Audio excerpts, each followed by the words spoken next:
Good morning, children. In this class, we are going to study about definition of physical quantities and types of physical quantities. Quantities that can be measured and in terms of which physical laws are described are called physical quantities. For example, length, mass, time, force, energy.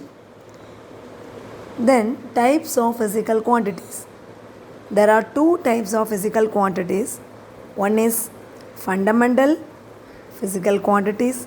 Next one is derived physical quantities. What is fundamental physical quantities? That means basic or base quantities which cannot be expressed in terms of any other physical quantities. It is the base. For example, length, mass, time. They are the basic thing. So they are the fundamental basic quantities. Next one is derived physical quantities. That means quantities that can be expressed in terms of fundamental quantities.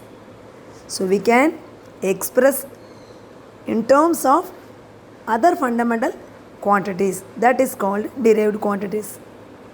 For example, area, volume, velocity. Okay, so there are two types of physical quantities.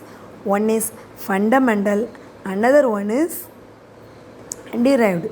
Fundamental means basic thing, basic physical quantities, and next one is derived means it is derived from fundamental quantities.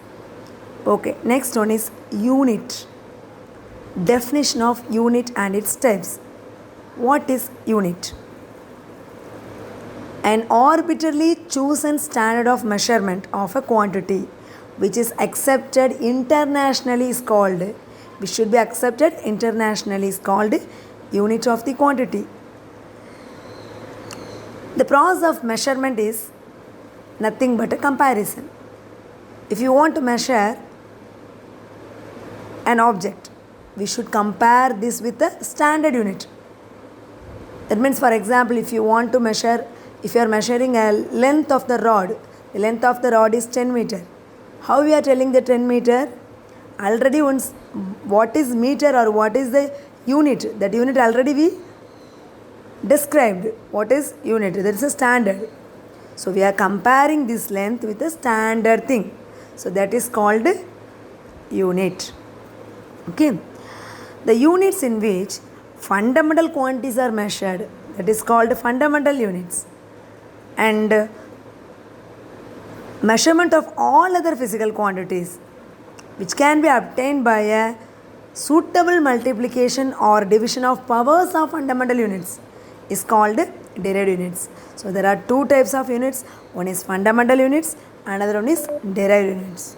Fundamental units means yes, the unit in which the fundamental quantities are measured. What is derived units? Which can be obtained by a suitable multiplication or division of powers of fundamental units. They are called derived units. So in all over the world, we are using so many systems for measurement. Okay, FPS system, CGS system, MKS system. So lot of systems we are using. First one is FPS system. What is FPS system? It is a British based system. There we are using foot, pound and second for measuring length, mass and time. In CGS system, it is a Gaussian system. We are using centimeter, gram and second for measuring length, mass, time. In MKS system, meter, kilogram, second for measuring length and mass and time. So we are using so many systems for measuring length, mass, time. But internationally we need one system that should be unique. So in British they are using some other system. In India we are using some other system. Means it is not advisable. We need some unique system. That system is SI unit system. So it is called the metric system. So in 1960, before 1960, we are using this all those things, MK system, CGS system and all. And then it has been known officially as the international system, that is SI system.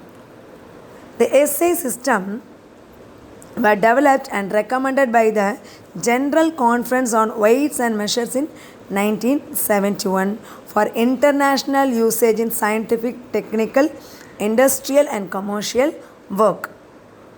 What are the main advantages of the SI system? Why we need this SI system?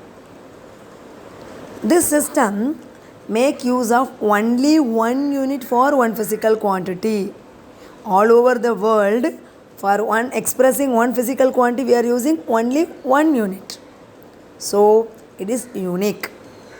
Next one, in this system, all the derived units can be easily obtained from the basic and supplementary units. So derived units can be easily obtained from the basic units. Okay, it's a coherent system of unit. And third one, it is a metric system. That means multiples and submultiples can be expressed as powers of 10. So these are the basic advantages of SI unit system. So up to this class over. Let us see the next things in this next class. Thank you, children.